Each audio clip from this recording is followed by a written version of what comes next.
What if the quiet new nurse everyone laughed at was the only person who knew how to save an entire hospital? What would you do if the person everyone ignored suddenly became the one everyone had to follow? The winter storm had covered the city of Ashford in thick snow overnight. Roads disappeared beneath white ice, traffic slowed to a crawl, and freezing wind pushed against every building. Inside St. Gabriel Medical Center, the morning shift had already begun. Doctors hurried through the hallways carrying patient files. Nurses prepared medications while monitors beeped from every direction. It looked like an ordinary day, but nobody knew that within a few hours, the hospital would become the center of the biggest emergency the city had ever seen. A young woman stepped through the employee entrance carrying nothing more than a faded blue backpack. Her name was Emma Carter. She wore simple navy blue scrubs without any decorations. No expensive watch. No jewelry. No special badge. She looked like every other nurse starting a new job. The receptionist smiled politely. First day. Emma nodded. Yes. You picked quite a day. Weather says it's going to get much worse. Emma glanced through the glass doors at the snow blowing sideways. I've worked in worse weather. The receptionist laughed. You'll fit right in then. Emma simply smiled. She clipped her temporary ID badge onto her uniform and quietly walked toward the emergency department. As she entered, several staff members were already discussing overnight cases. Dr. Ryan Brooks, one of the senior emergency physicians, looked up from his coffee. So that's the new nurse? Another doctor answered. Looks younger than I expected. Ryan shrugged. I hope she can keep up. Emma heard every word. She said nothing. Instead, she carefully observed the department. She noticed where the oxygen tanks were stored. She memorized every emergency exit. She checked where the trauma carts were parked. She silently counted the defibrillators. She even noticed that one emergency airway bag had been placed behind a supply cart where it would be difficult to reach during a crisis. Nobody else seemed to notice. A charge nurse named Linda Morris approached Emma. Welcome to St. Gabriel. Thank you. You'll shadow me this morning. Emma nodded. Linda handed her a clipboard. We're usually busy, but storms always make things unpredictable. Emma looked toward the ambulance entrance. Has the city issued any travel warnings? Linda seemed surprised. Not yet. Emma glanced at the television mounted above the nurse's station. Weather radar showed a massive storm system moving rapidly toward the city. Traffic cameras already displayed long lines of stopped vehicles. Emma quietly asked, how many trauma rooms are available right now? Linda answered without thinking. 3. And operating rooms? 2. Emma nodded thoughtfully. Ryan overheard the conversation. You planning to run the hospital already? Several nurses laughed. Emma simply answered, I was only asking. Ryan smirked. Relax. We've handled storms before. Emma looked at him calmly.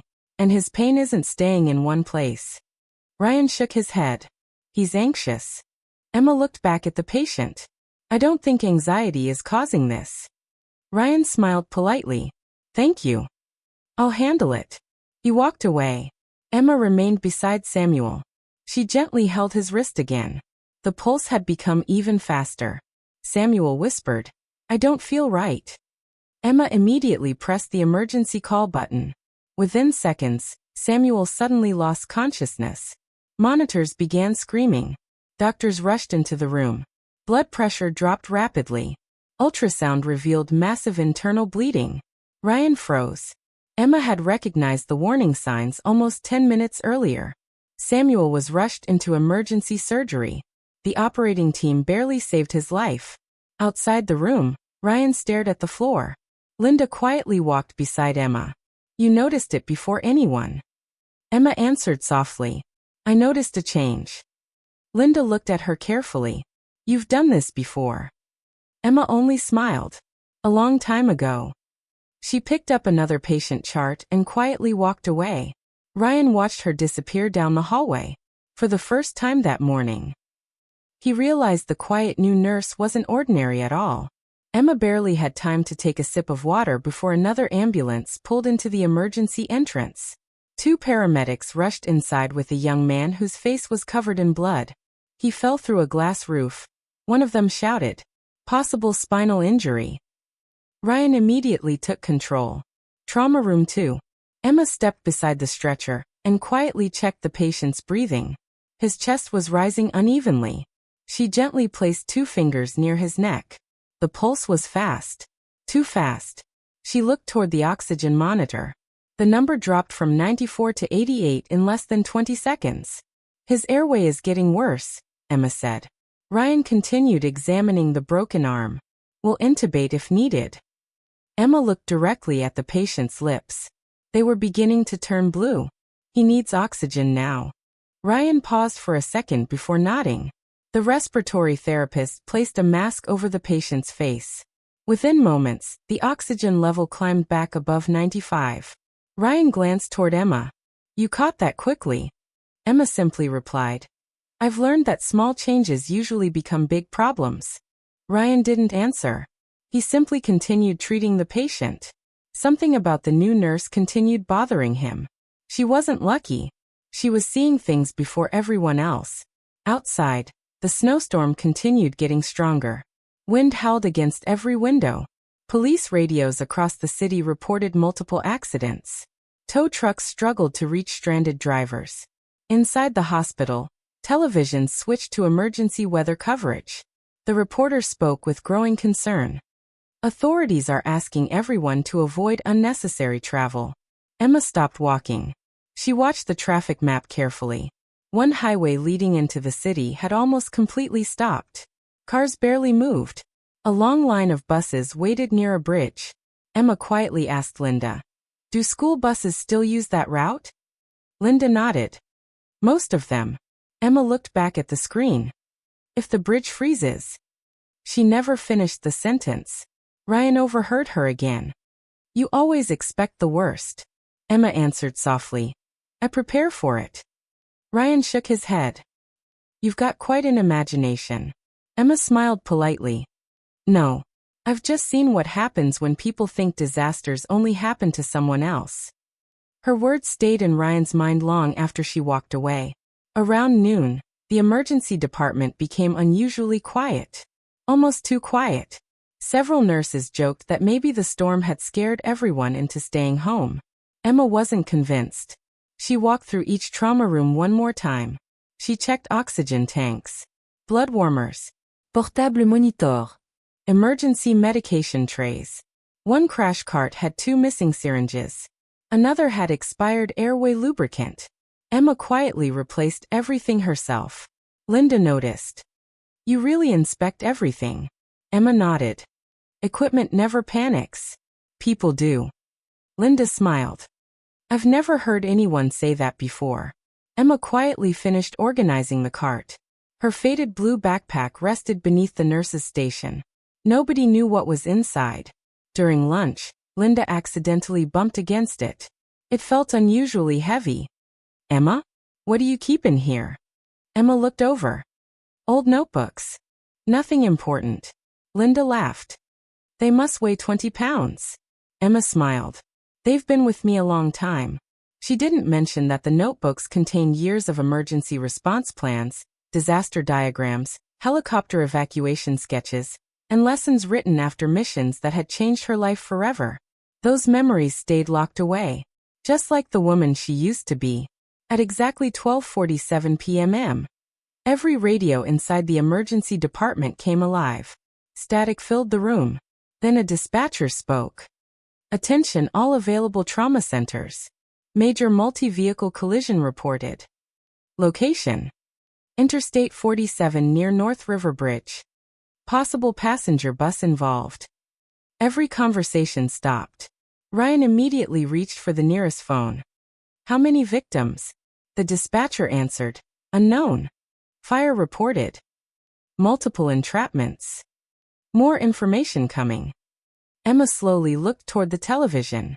The same frozen bridge she had been watching all morning now showed thick black smoke rising into the sky. Police vehicles blocked both directions. Fire engines continued arriving. Ryan's confidence disappeared. Linda whispered, "Oh my God." Emma quietly asked, "How long from the bridge to our hospital?" "About 12 minutes." She nodded once. Then she walked toward the center of the emergency department. Without raising her voice, she began moving stretchers into better positions. She relocated emergency airway equipment closer to the ambulance entrance. She stacked trauma kits beside each treatment room. She asked a technician to bring extra blankets. Another nurse watched her.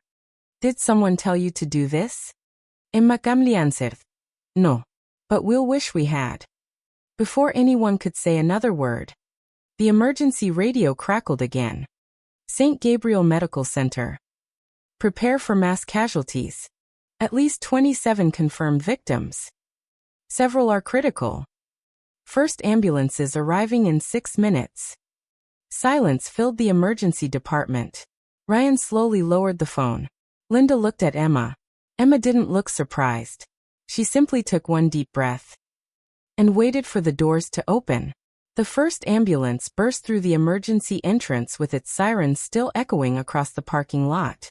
Snow blew inside as the rear doors opened. 2 paramedics jumped out. We've got a bus driver. Severe chest trauma. The stretcher rolled across the floor while another ambulance pulled in behind it. Then another. And another. Within seconds, the entrance became a sea of flashing red lights. Every hallway filled with shouting, running footsteps, and the sound of medical equipment. Ryan raised his voice. Trauma room 1. Linda pointed toward another stretcher. Burn victim to room 3.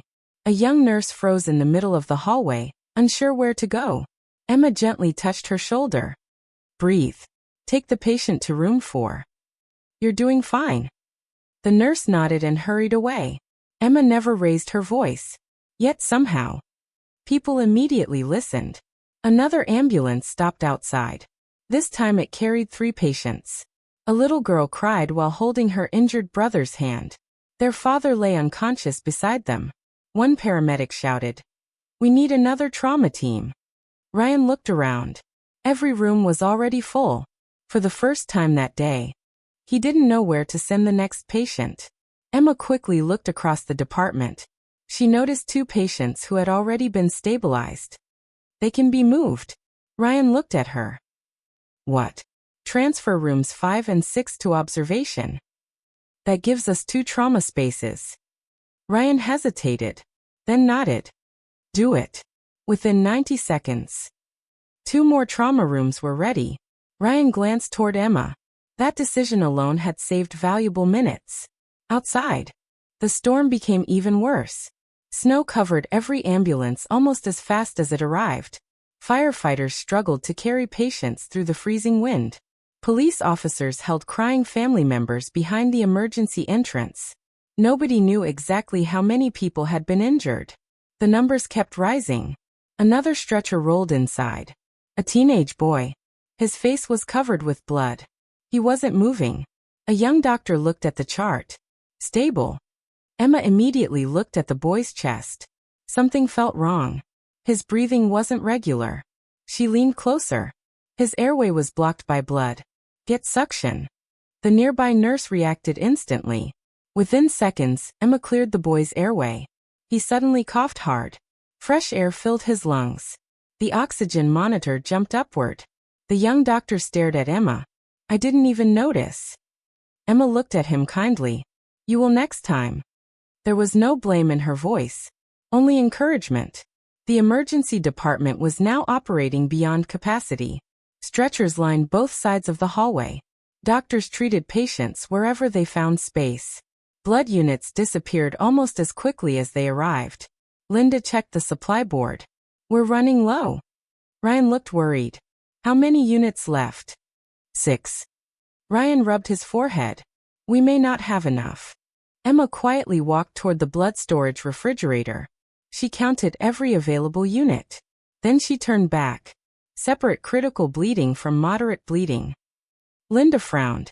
We already know who's critical. Emma shook her head. Recheck everyone. Some patients change faster than others. Ryan looked at her. You think our priorities have changed? Emma answered calmly. I know they have. Within minutes. One elderly passenger who had seemed stable suddenly became unconscious. Because Emma insisted on another evaluation. He received blood just in time. The surgeon later admitted another 10 minutes would have been too late. Ryan looked at Emma with growing respect. She wasn't guessing. She wasn't lucky. She simply noticed details everyone else missed. Near the ambulance entrance, a firefighter helped an older man onto a stretcher. His winter jacket had military patches sewn onto one sleeve. His left shoulder was badly injured. Blood covered one side of his face. Emma walked over. "My name is Emma. Can you tell me yours?" The man opened his eyes slowly. "Arthur. Arthur Hayes." Emma gently examined him. Broken ribs. Possible shoulder fracture. Mild concussion. Nothing immediately life-threatening. As she adjusted his blanket, Arthur stared at her face. For several seconds, he said nothing. Then his eyes became wider. He looked confused. Almost shocked. Emma noticed. "Are you all right?" Arthur whispered. "I know that voice." Emma paused. "I'm sorry." The old man continued staring at her. His breathing became heavier. He tried to lift one trembling hand. I've heard that voice before." Emma remained calm. "We'll talk after we treat your injuries." Arthur slowly lowered his hand. But he never stopped looking at her. Somewhere, deep inside his memory, something refused to let go. The emergency department had been running non-stop for nearly 40 minutes. Every treatment room was occupied. The waiting area had been turned into a temporary care unit. Hallways that usually echoed with quiet conversations were now filled with hurried footsteps and the constant sound of monitors. Outside, snow continued falling so heavily that the hospital parking lot looked almost empty. Inside, it felt like the entire city had arrived at once. Emma moved from one patient to another without wasting a single step. She checked oxygen levels, adjusted 4 lines, comforted frightened children, helped doctors prepare emergency procedures.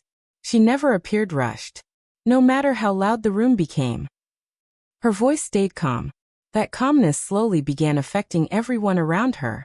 Even experienced nurses found themselves looking toward Emma whenever a difficult decision appeared. Ryan stood beside the central desk trying to organize incoming reports. 3 ambulances were still on the way. One helicopter had been forced to land at another hospital because of the storm. The radio operator shouted, "We've got 4 more critical patients arriving in less than 3 minutes." Ryan looked around. "There isn't any room." Linda answered, "We're completely full." For the first time all day, panic started creeping into people's faces. Emma quietly studied the department. She wasn't looking at individual patients. She was looking at movement. Where people were walking. Where equipment was gathering. Where delays were beginning. Then she pointed toward a recovery hallway. "Move every stable patient there." Ryan looked confused. "Recovery isn't designed for trauma." "I know. But these patients don't need trauma rooms anymore." Linda understood immediately. "If we move them now, we free 4 treatment rooms." Emma nodded. "And the next ambulances won't be waiting outside." Ryan didn't argue. "Let's do it." Within 5 minutes, 4 new trauma rooms became available. The first ambulance rolled inside just as the last stable patient left. Several nurses exchanged surprised looks. Again, Emma had solved a problem before it became a disaster. A young intern whispered to another nurse, "Who is she? I thought this was her first hospital job." The nurse quietly replied, "I don't think we've been told the whole story." Meanwhile, Arthur Hayes continued watching Emma from his hospital bed. His shoulder had been immobilized. Pain medication had eased some of his discomfort. But his eyes never left the young nurse. Every time she walked past, his expression became more puzzled. Finally, he stopped Linda, the new nurse. Linda smiled. "Emma?" Arthur nodded. "How long has she worked here?" "Today's actually her first day." Arthur frowned. "No. That can't be right." Linda laughed softly. "It surprised us too." Arthur slowly shook his head. "I know that woman." Linda looked confused. "Maybe you've met before?" Arthur stared toward the busy hallway. "Not here. Somewhere else." A long time ago. He closed his eyes, trying to remember. Snow, smoke, darkness, loud engines, someone giving calm instructions over a radio. The memory was blurry, but one thing remained crystal clear. That voice, exactly the same, across the department. Emma noticed another problem. 2 patients had nearly identical temporary identification numbers. One blood request had almost been sent to the wrong person. She immediately stopped the paperwork. Check both wristbands. The nurse looked surprised. They're almost the same. Exactly. After checking, everyone realized the labels had accidentally been switched. If Emma hadn't noticed, the wrong blood type might have reached the wrong patient. Ryan stared silently. That mistake could have cost someone's life. He slowly walked toward Emma. You've prevented 3 major problems today. Emma continued writing patient notes. We've prevented them. Ryan shook his head. No. You saw them first. Emma smiled politely. That's why we're a team. Ryan didn't know what to say. Just then, the lights flickered. Once. Twice. The monitors briefly dimmed before emergency power restored them. Every person in the room looked upward. Linda frowned. That wasn't scheduled. A maintenance worker hurried through the hallway. Power lines outside are icing over. Ryan grabbed the nearest phone. Are we losing electricity? The worker answered. We're trying to keep the generators running.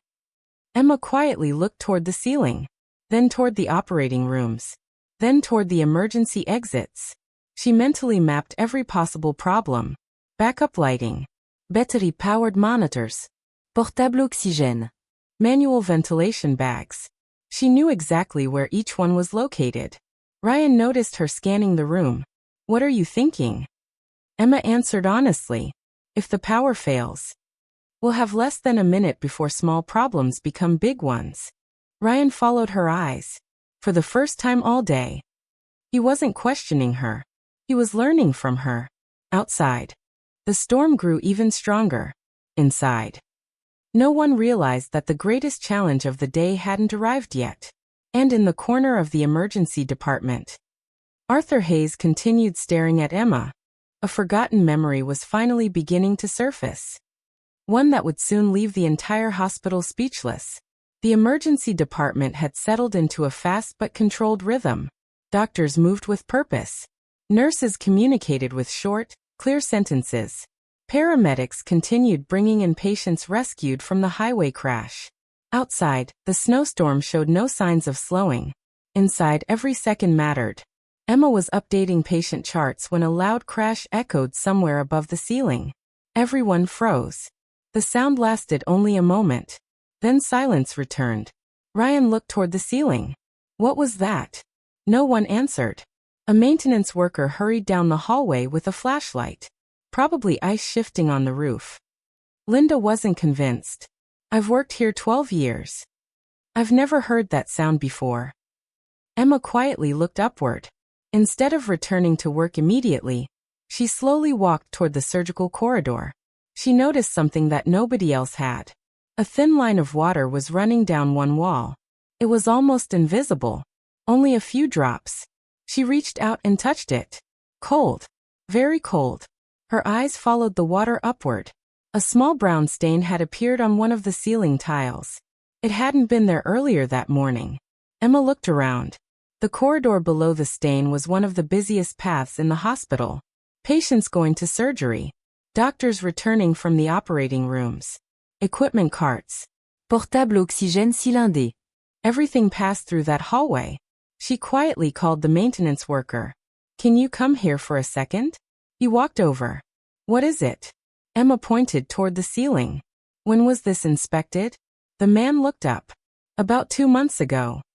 Emma continued studying the stain. It looks heavier than it should. He shrugged. It's probably just melting snow. Emma nodded politely. Maybe. But could you check it anyway? The worker smiled. You worry more than anyone I've ever met. Emma answered softly.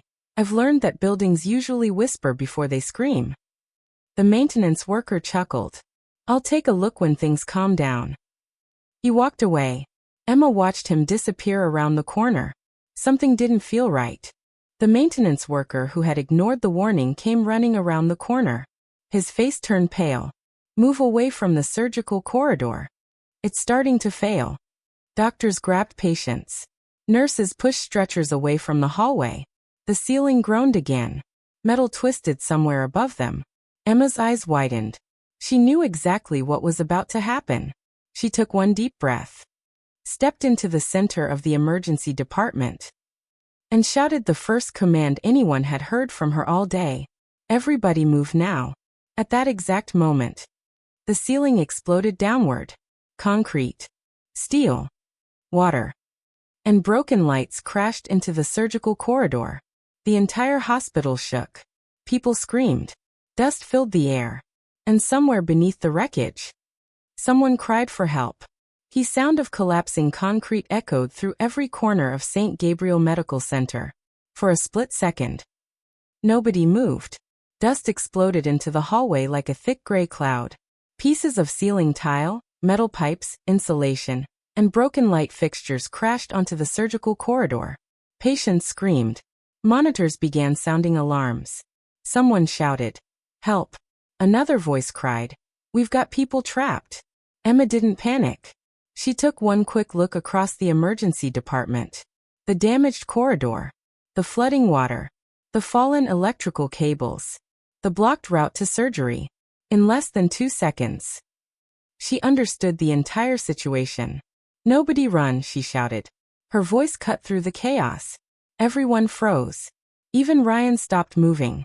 Emma pointed toward the broken hallway. "Stay away from the water. There could be live electricity." A maintenance worker nodded immediately. "She's right." Ryan's eyes widened.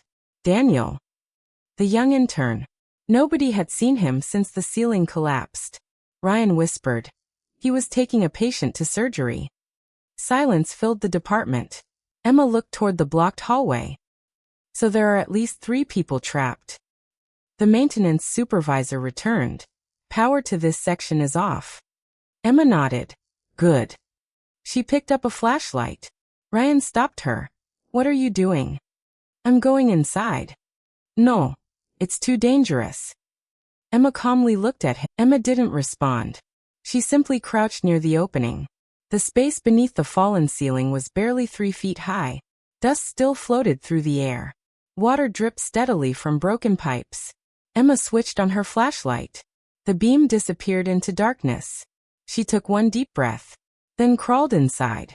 Behind her, the entire emergency department watched in complete silence. Nobody laughed at the quiet new nurse anymore. Nobody questioned her experience. Everyone simply prayed that she would come back out.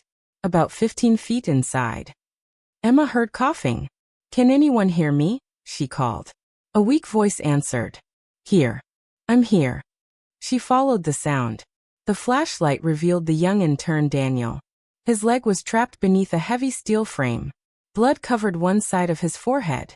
He looked terrified. When he saw Emma, relief filled his face. "I thought no one was coming." Emma knelt beside him. "We're getting everyone out." One calm sentence. No promises she couldn't keep. No false hope. Just confidence. Exactly what frightened people needed most. Daniel looked into her eyes. For the first time since the collapse, he believed he might survive. Emma carefully slid across the broken concrete until she reached Daniel. The narrow space around him was filled with twisted steel, shattered ceiling panels, and broken pipes dripping icy water onto the floor. She knelt beside him. "Daniel, can you hear me clearly?" He nodded, breathing heavily. "Yeah, I think so." "Good. I'm going to ask you a few questions. If you can answer them, you're already helping me." Daniel swallowed. "My leg." "I know. We'll deal with that." She gently checked his pulse. Fast, but steady. His breathing was quick, caused more by fear than by injury. Emma shined her flashlight over his trapped leg. The steel beam wasn't crushing it directly. Instead, debris had pinned the beam against the floor. That was good news. Very good news. If they lifted the debris carefully, They might free him without causing further damage. Emma spoke into her portable radio. I've located Daniel. A wave of relief swept through the emergency department outside. Ryan grabbed the radio. Is he alive? Yes. He's trapped but stable. Ryan closed his eyes for a moment. Thank God.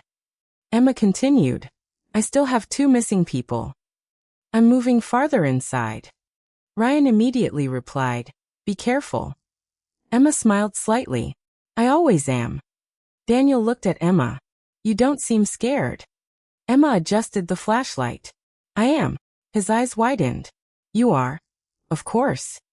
The difference is, I don't let fear make my decisions. Daniel stared at her. Those words settled his racing mind. He slowly nodded. I'll remember that. Emma smiled. I hope you won't need to. She carefully handed him a small flashlight. If the lights go out, turn this on.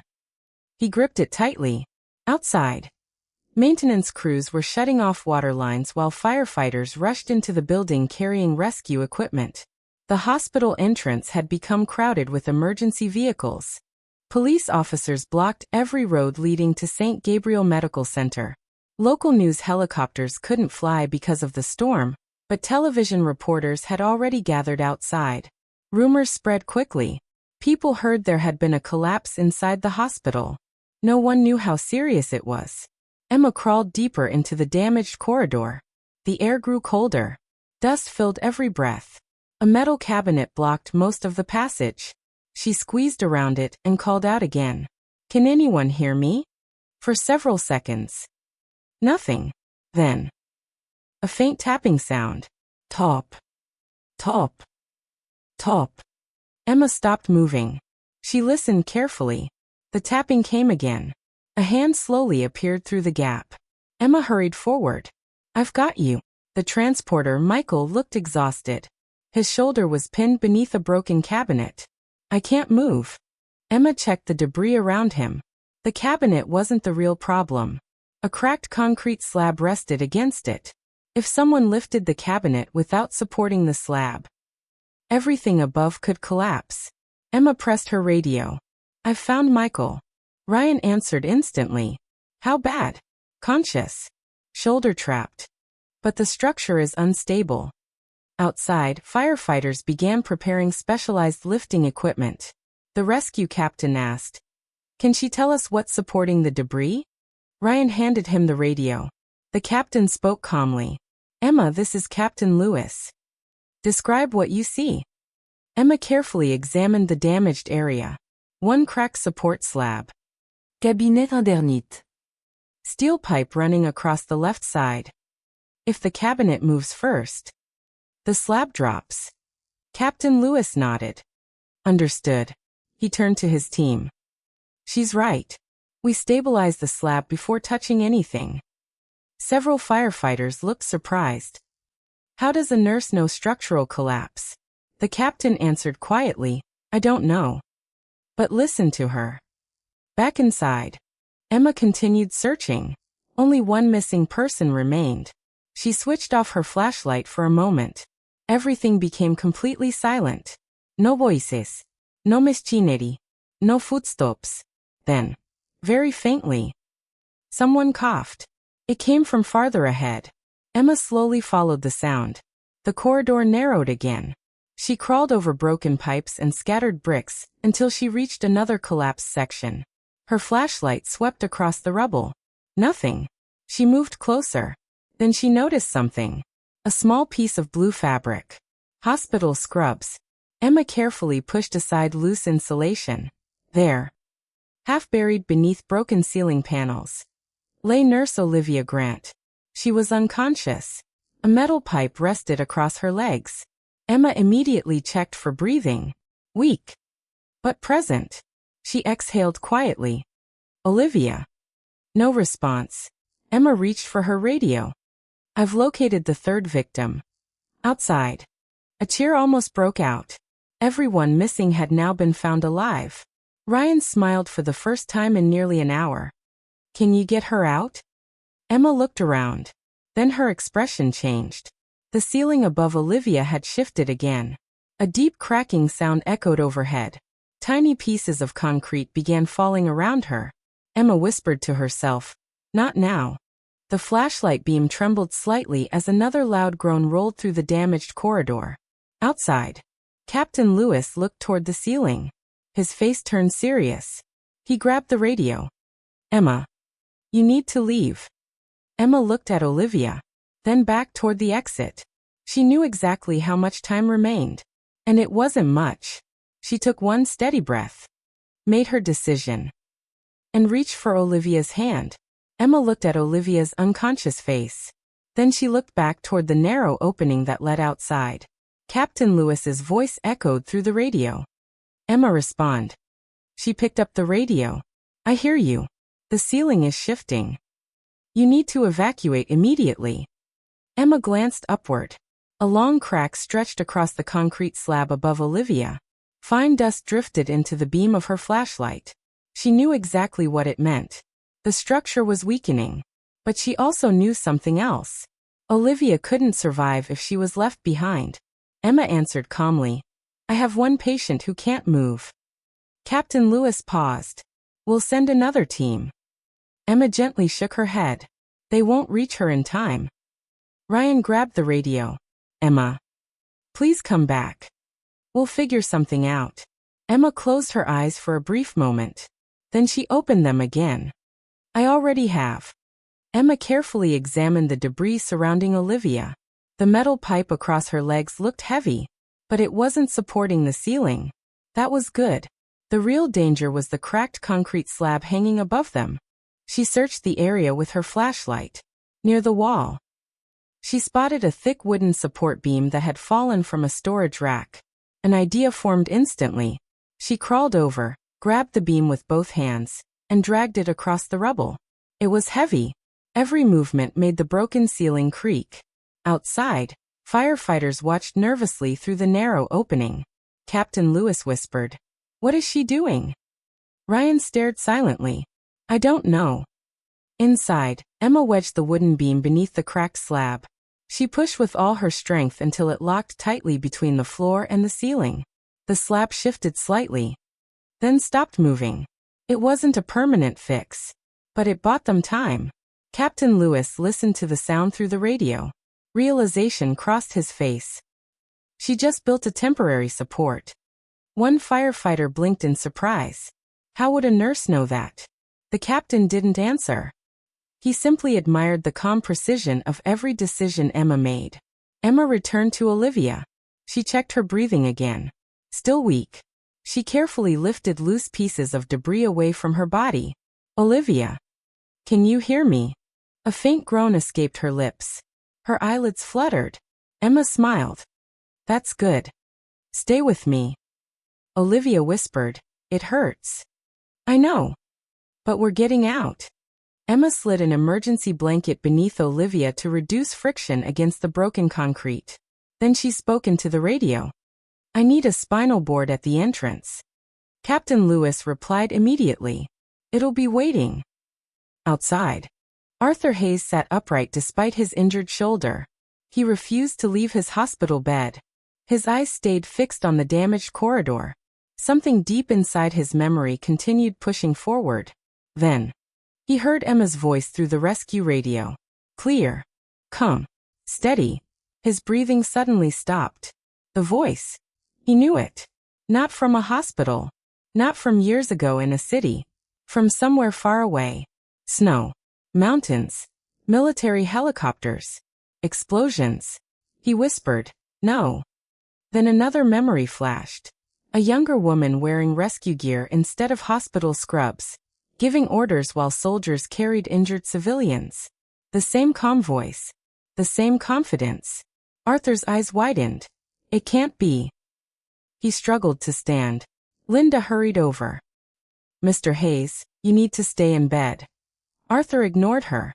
"What's the nurse's full name?" "Emma Carter." Arthur slowly shook his head. "No. That's not the name I remember." Linda frowned. "What do you mean?" Before Arthur could answer, a loud cracking sound echoed from inside the collapsed corridor. Everyone looked toward the opening. Dust poured out again. Captain Lewis shouted. Emma! Inside. The temporary wooden support had begun bending. Emma looked upward. Tiny splinters broke away from the beam. She knew she had only minutes left. She slid one arm beneath Olivia's shoulders. With the other, she supported her legs as carefully as possible. Olivia cried out in pain. I know. I'm sorry. But we have to move. Slowly. In. Emma pulled Olivia across the rubble. Every movement echoed with the sound of shifting concrete. Outside, firefighters waited with a rescue board. Ryan held his breath. No one spoke. The entire emergency department watched the dark opening. Then, a hand appeared through the dust. Emma's hand, still pulling Olivia toward safety. Hope spread across every face. But just as firefighters reached forward, a deafening crack thundered above them. The damaged ceiling dropped several inches. Captain Lewis shouted, "Get back!" The corridor shook violently, and Emma disappeared into another cloud of dust. For several terrifying seconds, no one could see anything. The air outside the collapsed corridor filled with thick gray dust. Firefighters instinctively covered their faces. Nurses stepped back. Patients who were able to move stared silently toward the entrance. The entire emergency department became unnaturally quiet. Ryan's heart pounded. "Emma," he shouted. There was no answer. Captain Lewis grabbed his radio. Emma responded. Only static answered. Linda slowly covered her mouth. No. Arthur Hayes gripped the rails of his hospital bed until his knuckles turned white. His eyes never left the collapsed hallway. Then, a faint cough echoed from inside. Captain Lewis immediately raised his hand. Quiet. Everyone fell silent. Another cough. Then a familiar voice. I'm here. Relief swept through the room like a wave. Ryan let out a breath he didn't realize he'd been holding. Emma, are you all right? Her answer came calm as ever. I'm okay. Olivia is alive. We're trapped behind fresh debris.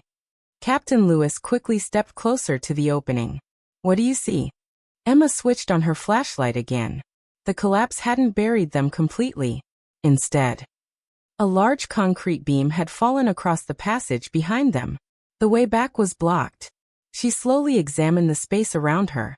The temporary wooden support had snapped in half. But strangely, the broken concrete slab hadn't fallen any farther. It had landed against another steel support hidden inside the wall. Emma whispered to herself, "That bought us another chance." She checked Olivia again. Still breathing, pulse slightly weaker, but alive. Emma removed her own jacket and folded it beneath Olivia's head. You stay with me. Olivia opened her eyes for only a second. Emma. I can't. Emma gently squeezed her hand. You don't have to. I'll do the hard part. Outside, Captain Lewis quickly gathered his rescue team. We've lost the main access. One firefighter asked, Can we cut through? The captain studied the damaged wall. Not without risking another collapse. Ryan looked toward the building plans hanging near the maintenance office. There has to be another way. Emma heard him through the radio. There is. Everyone looked at the speaker. She continued, the storage tunnel. The maintenance supervisor frowned. What storage tunnel? Emma answered, the service passage beneath surgical wing. It connects to utility maintenance. The supervisor looked completely confused. I've worked here 15 years. I've never heard of it. Emma paused, then quietly said, I noticed it on the evacuation map this morning. The supervisor's eyes widened. You memorized the building map.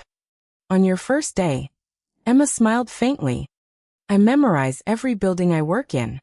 Captain Lewis immediately turned toward the maintenance office. Bring me every blueprint you've got. Within moments, old construction drawings covered a nearby table. The maintenance supervisor searched through yellowed pages, then suddenly stopped. There. He pointed to a faded line beneath the surgical corridor. I completely forgot this existed.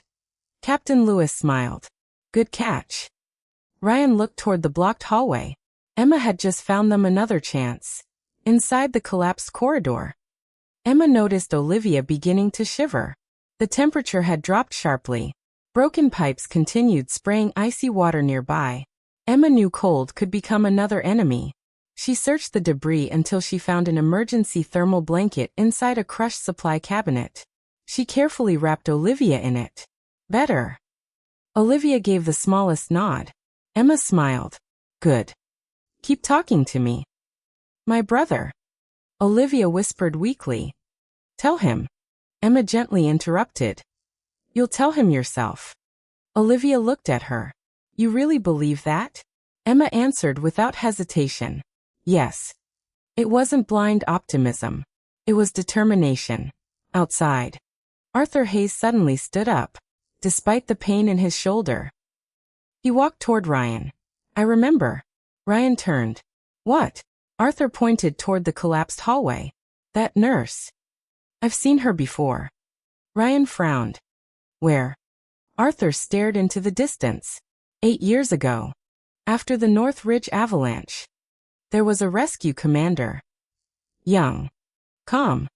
She saved dozens of soldiers and civilians. Ryan blinked. Are you sure? Arthur nodded slowly. I'll never forget that voice. They called her. He stopped.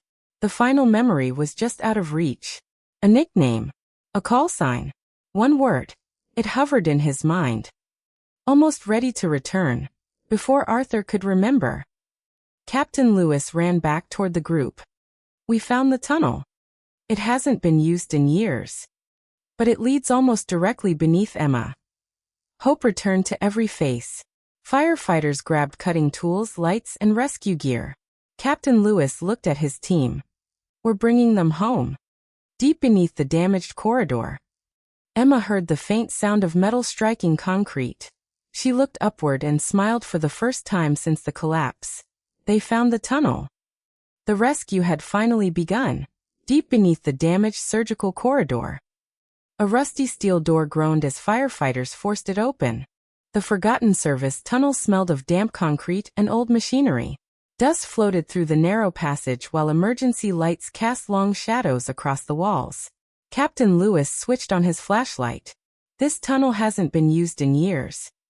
One firefighter looked at the ceiling. Will it hold? The captain nodded cautiously. It was built with reinforced concrete. But stay alert.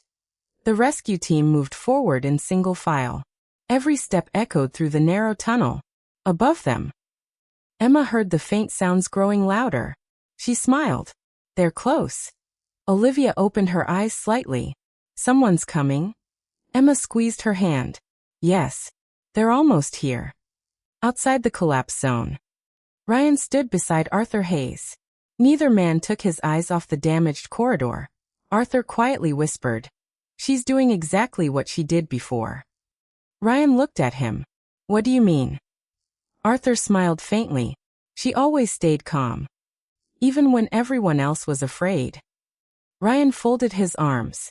You still think you've met her? Arthur nodded. I'm certain. There was a rescue operation after a massive avalanche. I was leading a military convoy. We lost communications.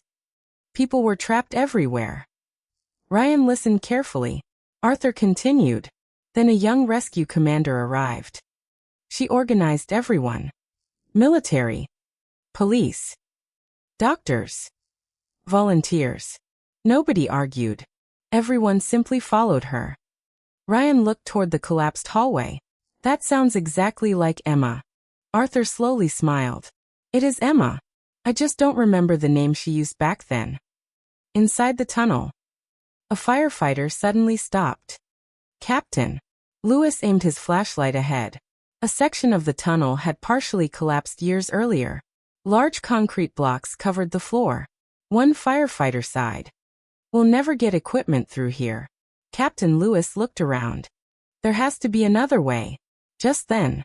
Emma's voice came through the radio. Captain. I know where you are. The rescue team exchanged surprised looks. Lewis answered. How? I memorized the maintenance map.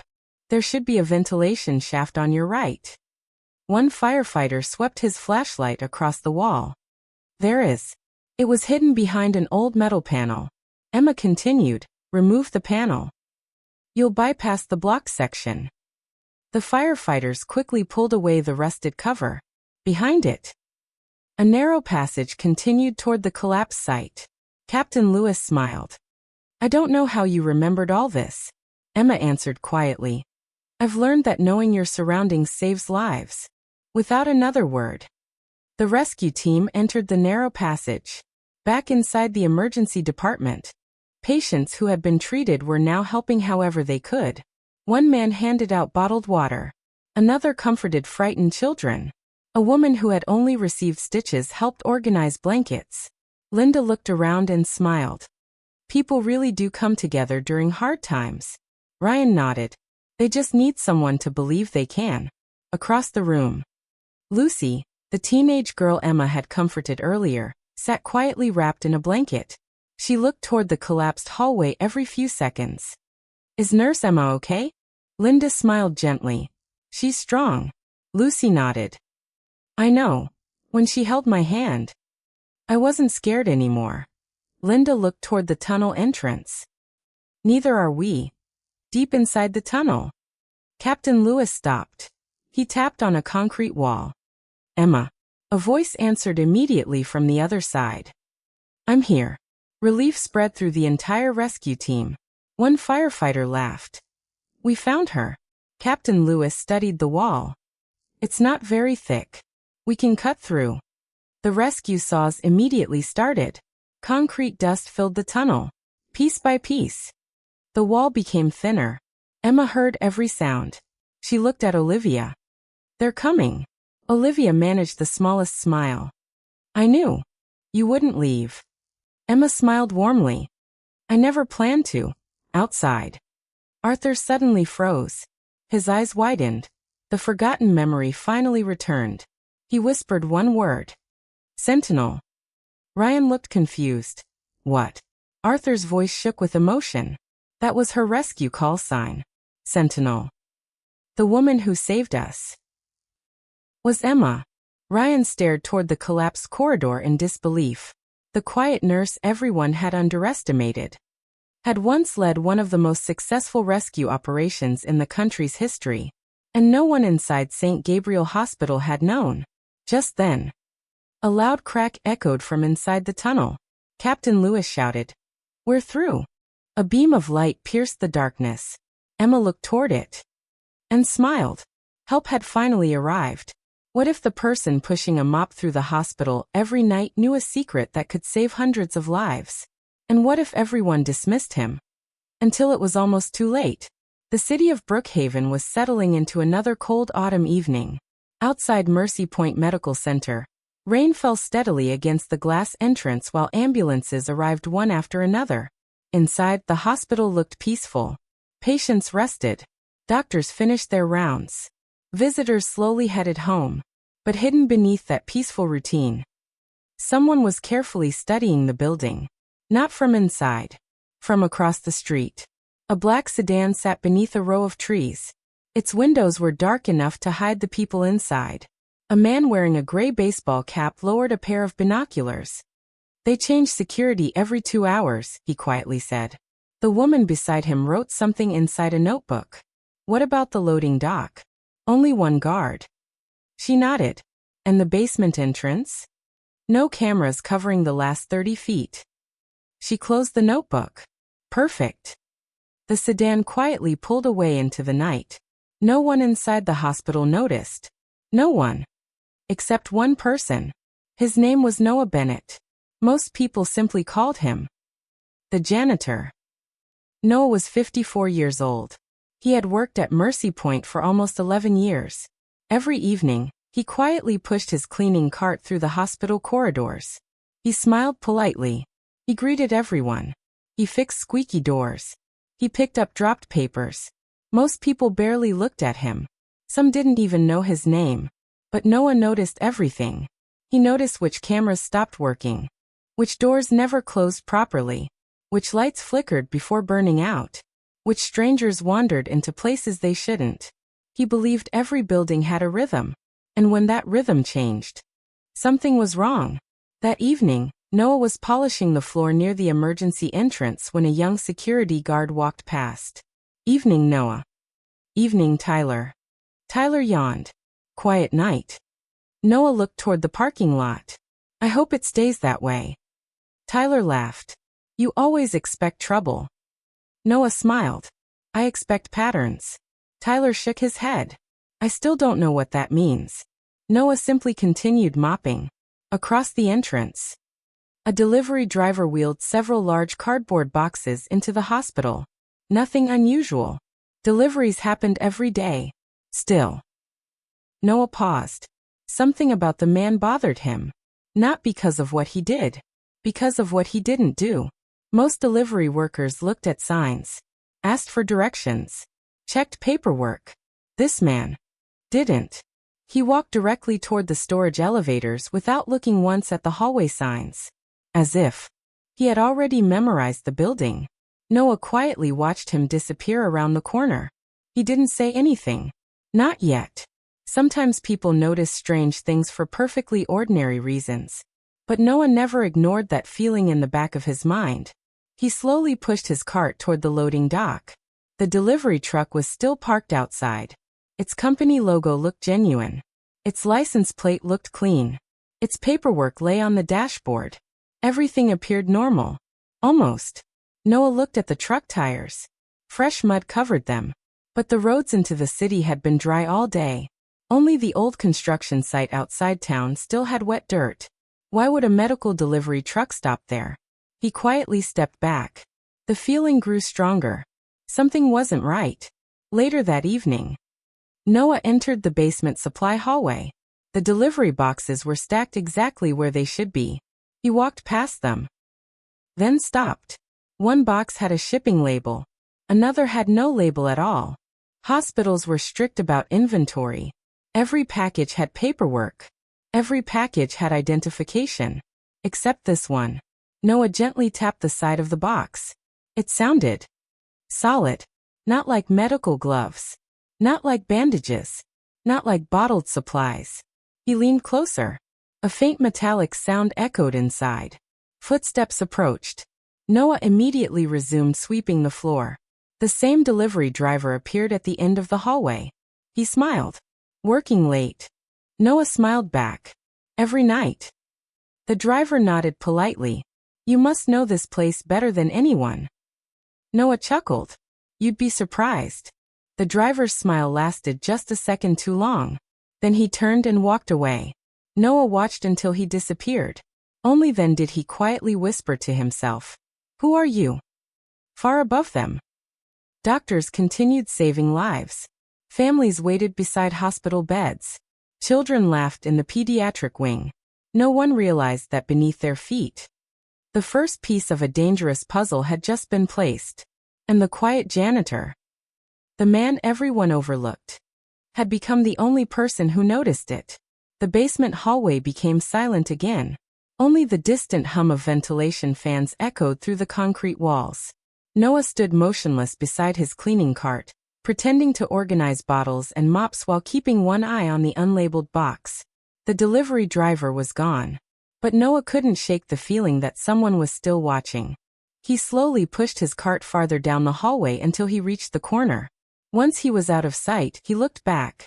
The mysterious box was exactly where it had been left. No one else was nearby. Noah quietly returned. He knelt beside it and studied every detail. The cardboard looked new. The tape had been applied perfectly. But something caught his attention. There was no hospital inventory sticker. Every package entering Mercy Point received one at the loading dock. This one hadn't. Noah carefully touched the side. Cold. Much colder than the surrounding air. He frowned.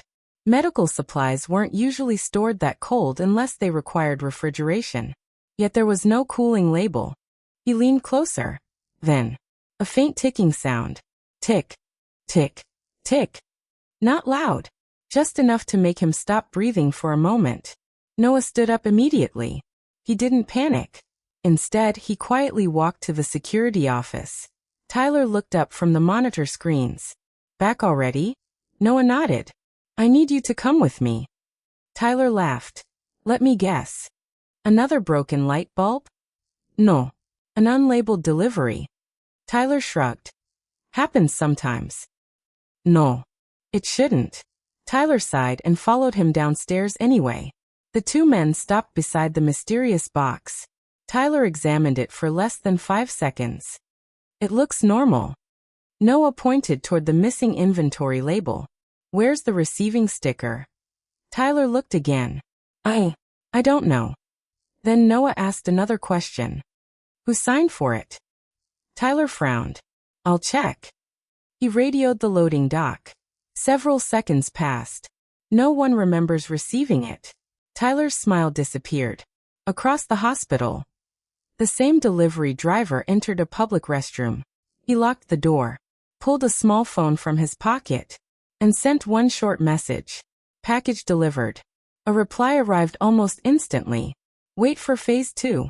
The driver deleted both messages, then calmly walked back into the hallway, blending in with visitors. Back in the basement, Tyler carefully circled the box. You think someone just left it here? Noah answered quietly. I think someone wanted it here. Tyler immediately called his supervisor. Within minutes, Chief of Security Elena Brooks arrived. She was calm, experienced, and respected by everyone in the hospital. What have we got? Tyler pointed. No paperwork. No inventory record. No receiving signature. Elena looked at Noah. What made you notice it? He smiled slightly. It didn't belong. She nodded. Fair enough. She carefully inspected the package without touching it. Then her radio crackled. Chief Brooks. We've checked the delivery logs. There was no shipment scheduled for this hallway tonight.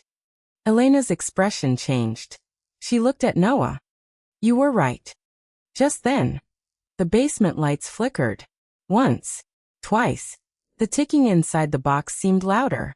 Tick. Tick. Tick. Tyler swallowed hard. Did you hear that? Everyone did. Elena immediately stepped back. No one touches it. She reached for her radio. I need the city bomb squad. The hallway fell completely silent. Noah kept his eyes on the package. Something still didn't make sense. If someone wanted to destroy the hospital, why leave the package where almost no one would find it? No. This wasn't meant to explode immediately. It was waiting for something. Or someone. Noah slowly looked toward the elevator doors. Then whispered, this isn't the real plan. Before anyone could ask what he meant, the elevator chimed. The door slid open. The same delivery driver stepped out. His eyes met Noah's. For just 1 second. Then he smiled, turned around, and calmly walked away. Noah's instincts screamed. Stop him. Tyler took off running toward the elevator as the driver disappeared around the corner. Noah didn't chase. He stayed exactly where he was, still staring at the mysterious box, because deep inside, he knew the driver was only a distraction. The real danger was still inside the hospital. What Noah didn't know was that someone else inside Mercy Point Hospital had also begun asking questions. Her name was Dr. Maya Collins. She had been the head of emergency medicine for nearly 6 years. Calm under pressure, respected by every doctor, trusted by every nurse. But tonight, something felt wrong. She stood in the emergency department reviewing patient charts when one of the cardiac monitors suddenly lost its connection. The screen went black for 3 seconds. Then it restarted. A nurse frowned. That's strange. Maya looked at the monitor. Has it been doing that all night? The nurse nodded. A few computers restarted too. Maya quietly made a note on her clipboard. One monitor failing wasn't unusual. 3 systems restarting within an hour. Was. At the same moment, deep in the basement, Noah continued staring at the mysterious package while Tyler chased the delivery driver upstairs. Chief Brooks called for additional security officers. No one enters this hallway, she ordered. And no one leaves the building without being identified. Security officers immediately locked the nearby service doors. But Noah wasn't looking at the box anymore. He was staring at the ceiling. Listening. Chief Brooks noticed. What is it? Noah answered softly. Do you hear that? Everyone became silent. For several seconds. Nothing. Then, a faint mechanical hum echoed through the ventilation system. It wasn't loud, but it definitely didn't belong. Chief Brooks frowned. Air conditioning? Noah slowly shook his head. No. That sound is moving. Upstairs. Tyler ran through the main lobby. The delivery driver had disappeared. Visitors continued walking through the entrance. Nurses pushed patients toward imaging. Everything looked perfectly normal. Tyler grabbed his radio. I lost him. Chief Brooks replied. Check every exit. He couldn't have gone far. Tyler hurried toward the parking garage. Meanwhile, the mysterious driver calmly entered a public elevator.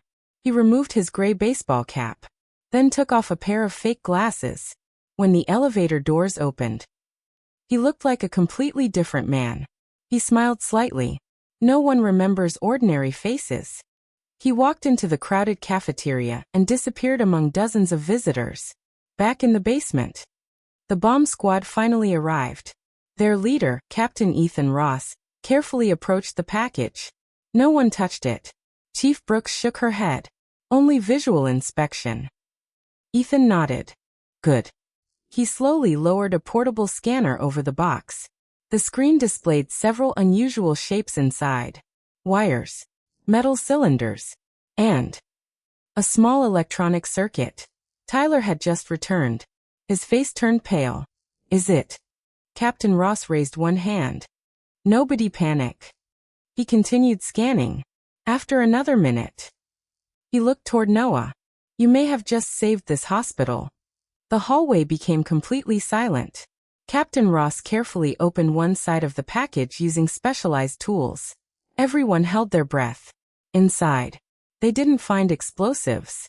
Instead, they found dozens of electronic devices, signal transmitters, battery packs, small antennas. Chief Brooks looked confused. What are those? Captain Ross stared at them. I've seen equipment like this before. Not in hospitals. In military operations. Noah quietly asked, what do they do? Captain Ross answered, they're signal repeaters.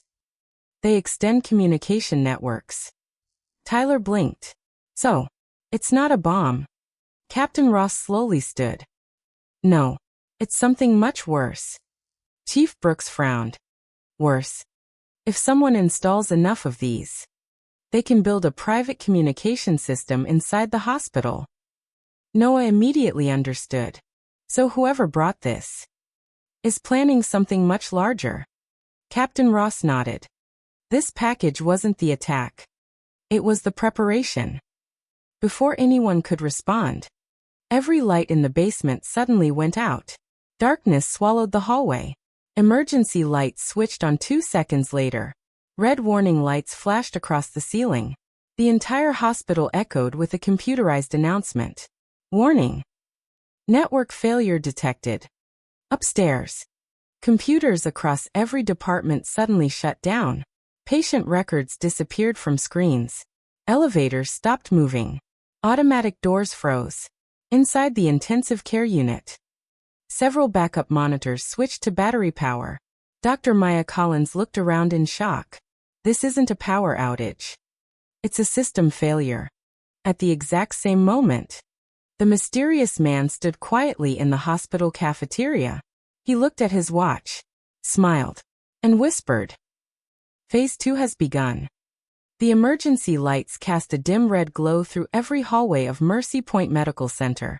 For a few seconds, the entire hospital seemed to stop breathing. Computers were dark. Automatic doors refused to open. The electronic patient tracking board in the emergency department went completely blank. Doctors looked at frozen screens. Nurses reached for paper charts. Patients began asking nervous questions. Dr. Maya Collins immediately raised her voice. Everyone stay calm. Switch to emergency procedures. Use paper records until the system comes back online. Within seconds, experienced nurses began pulling emergency binders from locked cabinets. Despite the confusion, But Ava had learned that small things often mattered. She quietly walked to the trash bin. When she looked inside, the cup was gone. Someone had already removed it. She looked around. The man had disappeared. Back in the basement. Captain Ross received a radio call. Captain. We've found another device. Location. Third floor electrical room. Everyone looked at Noah. He quietly nodded. They've already started placing them. Another call came. Second transmitter found. Near the imaging department. Then another. One more discovered in the loading dock. Chief Brooks looked concerned. How many are there? Captain Ross shook his head. We don't know. Noah stared at the map again. They're not placing them randomly. He pointed toward each location. They're making a circle. Tyler looked confused. A circle around what? Noah slowly moved his finger toward the center of the map. The hospital's secure pharmaceutical vault. Silence filled the room. Captain Ross whispered, the medication vault. Chief Brooks suddenly understood. They're building a communication network around the vault. But why? Noah answered quietly, so they can coordinate without using the hospital system. Captain Ross nodded. That means tonight isn't about destroying the hospital. It's about stealing something. At that exact moment, Dr. Maya Collins entered the pharmacy to help organize emergency medications. She noticed pharmacist Lucas Reed staring at an inventory screen. It's frozen. Lucas sighed. I can't access the controlled medication records. Maya frowned. Can you open the vault manually? Lucas nodded. I can. But only with 2 authorized staff members. Before either of them could continue, the lights flickered once more. This time, only inside the pharmacy. Lucas slowly looked toward the reinforced vault door. Someone had just tried to access it electronically. Meanwhile, Noah quietly walked away from the group.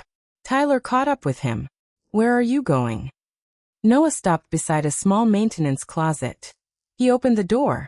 Inside, hidden behind old cleaning supplies, was a locked metal toolbox. Tyler looked puzzled. I've never seen that before. Noah pulled a small key from his wallet. He unlocked the box. Inside were several neatly organized items. A compact flashlight, a folded map, a first aid kit, a handheld radio, and an old military identification badge. Tyler stared at it. His eyes widened. Noah, were you in the military? Noah picked up the badge. He looked at it for a long moment before answering. Not exactly. Tyler frowned. Then what were you? Noah quietly slipped the badge into his pocket. His voice was calm. I used to protect places that people believed could never be attacked. Before Tyler could ask another question, Chief Brooks called over the radio. Noah, we've got another problem. He closed the toolbox, took a deep breath, and hurried back into the hallway. Behind him, Tyler looked at the empty toolbox. He realized something important. The quiet janitor everyone ignored had been hiding a past far more extraordinary than anyone had imagined. And whatever was about to happen next, Noah had faced something like it before. The first gunshot echoed through Mercy Point Medical Center just after 8:15 p.m. It wasn't aimed at a person. It shattered a security camera mounted above the pharmacy corridor. Glass rained onto the polished floor. Patients screamed. Doctors instinctively pulled people into nearby rooms. Within seconds, the peaceful hospital transformed into a place of fear. Noah Bennett looked toward the sound. He didn't run. He didn't panic. Instead, he quietly counted. 1, 2, 3. Then he heard footsteps. Heavy boots. More than 4 people. Moving together. Professional. Chief Elena Brooks grabbed her radio. Active threat inside the East Wing. All security units respond immediately. Only static answered. The hospital communication system was still failing. Noah looked at the ceiling. They're blocking our radios. Captain Ethan Ross frowned. So they planned this. Noah nodded. Every minute. On the second floor, Dr. Maya Collins hurried several patients into a recovery room. She locked the door. A frightened little boy clutched his mother's hand. Are the bad people coming? Maya knelt beside him. We're going to keep everyone safe. The boy nodded, trying to be brave. Across the hallway, 4 masked figures moved with surprising discipline. They ignored expensive equipment, ignored patient rooms, ignored cash registers. One of them unfolded a digital map. The laboratory wing. Another pointed ahead. 5 minutes. The leader spoke only one sentence. No unnecessary violence. They continued moving. Back in the basement, Captain Ross studied the building blueprint. They're heading away from the pharmacy. Chief Brooks looked confused. I thought the vault was the target. So did I. Noah quietly traced another route with his finger. No. The vault was only bait. Everyone stared at him. He pointed toward a reinforced section on the blueprint. The biomedical research laboratory. Captain Ross's expression changed. That's where the vaccine research is stored. Chief Brooks whispered, "Oh no." Noah nodded. They never wanted medicine. They want data. 8 floors above. Inside Laboratory 7. Dr. Hannah Pierce continued working. She hadn't heard the alarms. Her team was analyzing a breakthrough treatment for a rare neurological disease. Years of research. Thousands of patient records. Everything was stored inside one secure server. Outside her laboratory door. The masked group stopped. The leader removed a small electronic device from his backpack. He smiled. Exactly on schedule. Noah suddenly grabbed a flashlight from his toolbox. Tyler looked puzzled. Where are you going? To the laboratory. Captain Ross frowned. The elevators are locked. I know. The stairs are being watched. I know. Chief Brooks crossed her arms. So what's your plan? Noah smiled slightly.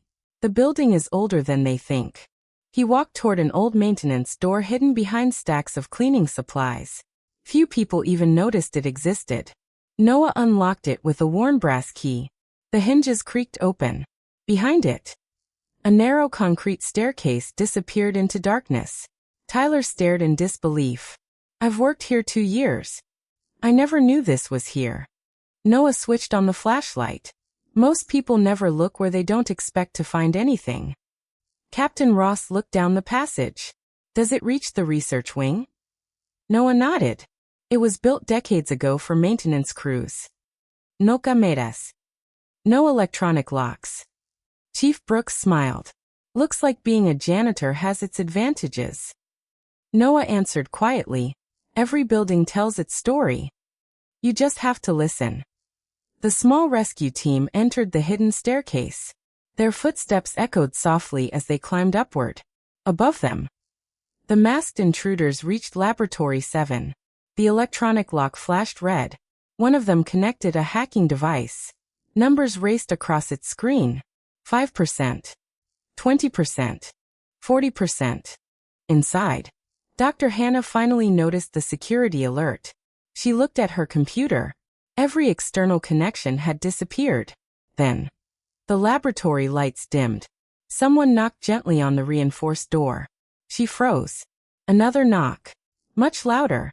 The leader spoke calmly through the door. Doctor, we're not here to hurt anyone. We only want your research. Hannah slowly stepped backward. Her hands trembled as she reached for the emergency phone. It was dead. Outside. The progress bar reached 92%. The electronic lock beeped once. The heavy steel door slowly began to unlock. At that exact moment, deep inside the hidden maintenance stairwell, Noah looked up toward the ceiling. He heard the lock disengage through the ventilation shaft. He whispered, "We're almost too late." Captain Ross tightened his grip on his flashlight. The race had begun. The heavy steel lock clicked. A green light flashed above the laboratory door. Inside Laboratory 7, Dr. Hannah Pierce took 2 slow steps backward. Her heart pounded so loudly she could barely hear the rain striking the windows outside. The reinforced door slowly began to slide open. A narrow gap appeared. Cold air drifted into the room. Hannah looked around desperately. There was nowhere to hide. No emergency exit. No working phone. Only years of research stored inside the secure server standing quietly against the far wall. She whispered to herself, "Please, someone." 3 floors below. Noah Bennett climbed the narrow maintenance staircase with Captain Ethan Ross, Chief Elena Brooks, Tyler, and 2 members of the bomb squad. The staircase was barely wide enough for one person. Old pipes lined the walls. Dust covered every step. Captain Ross looked around. "This place feels abandoned." Noah nodded. It was. The hospital expanded years ago. Most people forgot these passages existed. Tyler smiled nervously. "I'm beginning to think you know this building better than the architects." Noah chuckled. "I've had 11 years to explore." Suddenly, Noah stopped. Everyone behind him froze. Captain Ross whispered, "What is it?" Noah raised one finger. "Listen." Silence. Then, very faint footsteps echoed through the ventilation shaft above them. Not one person. Several. Moving quickly. "They're already outside the laboratory," Noah said quietly. "We're running out of time." Inside Laboratory 7. The steel door slid open halfway. 4 masked figures entered. They carried compact backpacks and small electronic devices. Not one of them pointed a weapon at Hannah. Their leader calmly removed his mask. He was younger than Hannah expected. Perhaps 35 years old. Neatly dressed. Clean-shaven. His voice remained polite. "Dr. Pierce. We're not here to harm you. We only need your research." Hannah stood her ground. "You'll never access it." The man smiled. "I believe we will." He nodded toward one of his teammates. The hacker connected a portable computer to the laboratory network. Numbers immediately raced across the screen. Decrypting. Accessing. Searching. Hannah quietly reached beneath her desk. There was a silent alarm button. She pressed it. Nothing happened. The system was still offline. The leader noticed. "You were hoping someone would come." She looked directly into his eyes. "They will." He smiled again. "I admire optimism." Deep inside the maintenance passage, Noah reached a rusted metal door hidden behind old electrical panels. He inserted another small brass key. The lock resisted. Then, click. The door slowly opened. Cool air rushed through the opening. Captain Ross shined his flashlight inside. A narrow service corridor stretched toward the research wing. Emergency blueprints still hung on the walls. Noah pointed ahead. "That vent leads directly behind Laboratory 7. Chief Brooks looked amazed. "How do you remember all this?" Noah smiled. "When everyone else took lunch breaks, I explored." Tyler laughed quietly. "So that's why you always disappeared." Noah shrugged. "I was curious." Captain Ross checked his watch. "We've got less than 5 minutes. The team moved forward without another word. Back inside the laboratory. The hacker suddenly frowned. "The server isn't here." The leader turned. "What? The computer's here. But the main storage is somewhere else." Hannah couldn't hide the smallest smile. The leader noticed. "You moved it." She answered calmly. "It was never in this room." The leader's expression hardened for the first time. "Search everything." His team immediately spread across the laboratory. Cabinets opened. Drawers emptied. Computers were disconnected. Still, nothing. The research server wasn't there. Just outside the laboratory. Noah quietly removed a metal ventilation cover. He peered through the narrow opening. He counted. 1, 2, 3. 4 intruders. 1 scientist. "No hastilles besides Hannah." "Good." Captain Ross whispered. "What do you see?" "They're searching. For something they can't find." Ross frowned. "What do you mean?" Noah smiled slightly. "I clean this laboratory every Friday. I know where Dr. Pierce keeps her real server." Captain Ross blinked. "You do?" Noah nodded. "The server they're looking at is only a decoy. Inside the laboratory, one attacker slammed a cabinet shut. We've searched everything." The leader looked furious. He turned back toward Hannah. "Where is it?" She folded her arms. "I told you. You'll never find it." At that exact moment, A faint metallic sound echoed behind the laboratory wall. The leader stopped talking. He slowly turned toward the noise. Noah realized the team had accidentally brushed against an old pipe. The leader raised his hand. Everyone became silent. He looked directly at the rear ventilation wall, then quietly said, "We're not alone."